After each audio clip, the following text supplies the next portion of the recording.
Chapter 5. The Kennedy Assassination. Where were you when you heard that President Kennedy had been shot? This is a question that most people who were alive at the time can answer. It is one of those moments that they can remember clearly and will never forget. On the morning of November 22, 1963, the President of the United States of America, John F. Kennedy, arrived in Dallas, Texas, with his wife, Jacqueline, on an official visit. It was a beautiful sunny day. At 11:50 a.m., they left the airport at Love Field, and crowds stood along the streets of Dallas to watch the open-topped presidential car go past. They waved and shouted their good wishes to the young president and his lovely wife, while millions more watched on television. In the same car were John Connally, governor of Texas, his wife Nellie, and 2 Secret Servicemen. "You can't say Dallas doesn't love you," Mrs. Connally told the Kennedys as they listened to the shouts and saw the smiling faces. At 12:30, the car turned from Houston Street into Elm Street. It was moving very slowly. One of the buildings which had a view over Elm Street was the Texas Book Depository, a large building full of school books. Mr. Kennedy was waving at the crowds when there was the sound of a gunshot. The president's hand stopped moving, and then, as a second shot was heard, went to his neck. There was a third, and perhaps a fourth shot, and his head was suddenly covered in blood. John Connally, who had also been shot in the back by one of the bullets, fell to the floor of the car. The car immediately raced away to Parkland Memorial Hospital, with Jacqueline Kennedy holding her husband's wounded head in her arms. "Oh, my God, they killed my husband," she cried. The cry was echoed through the crowd. "They've killed the president!" And at 1 o'clock, America and the rest of the world heard the news that President John Fitzgerald Kennedy was dead. Not long after the shooting, Dallas policeman J.D. Tippit saw a man behaving strangely and stopped to speak to him. As Tippit got out of his car, the man pulled out a gun and shot the policeman in the head and stomach, then ran away. At 2:50 p.m., 24-year-old Lee Harvey Oswald was arrested in a cinema for the murder of policeman Tippit.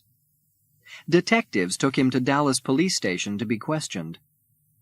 Oswald said that he had not killed anyone, but a gun which had been found in the Texas Book Depository belonged to him.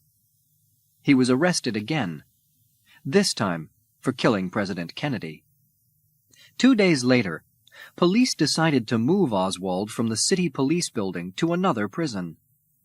He was handcuffed to 2 detectives when he came out of the building, but nobody could guess what was going to happen next.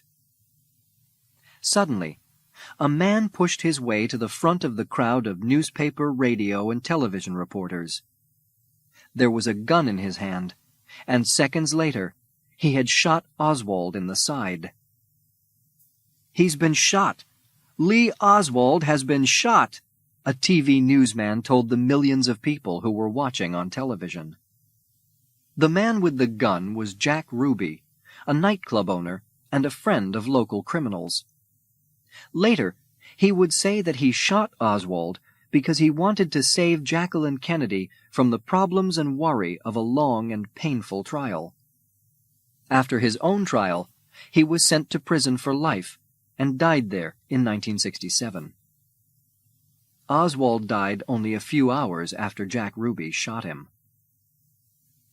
On November 25th, John Fitzgerald Kennedy was buried in Arlington National Cemetery in Washington. Jacqueline Kennedy stood with her 2 young children, Caroline and John, beside her, and with her husband's brothers, Robert and Edward Kennedy. America's new president, Lyndon B. Johnson, watched with the heads of other governments from all over the world. Millions more watched on television. At the beginning, almost all Americans accepted that Lee Harvey Oswald was the single assassin. But very soon, Questions were asked about the way things were supposed to have happened on that terrible day. The most important one was, how many shots were there? At first, it was thought that 3 shots came from the 6th floor of the Texas Book Depository, where Oswald's gun was found. But some people doubted this. How could Oswald shoot 3 times in less than the 5.5 seconds it took the president's car to pass, they asked. It took more than 2 seconds to put a bullet into that kind of gun. Then, more than 50 witnesses said that they heard a 4th shot coming from a small grassy hill at the side of Elm Street, in front of the president's car. There were more questions. Did Lee Harvey Oswald assassinate the president, or was it somebody else? "I never killed anybody," he told the police many times. Was he working for someone else? The government of Cuba, perhaps, who did not like Kennedy. Or the Russians. Oswald had once left America to live in Russia for a short time, before coming back with his wife to Texas. Did the Mafia, the international organization of criminals, kill Kennedy? They certainly wanted him dead, because he was making life difficult for them. And so the questions go on, even today. Will they ever be answered, or will the assassination of President John F. Kennedy remain one of this century's biggest mysteries?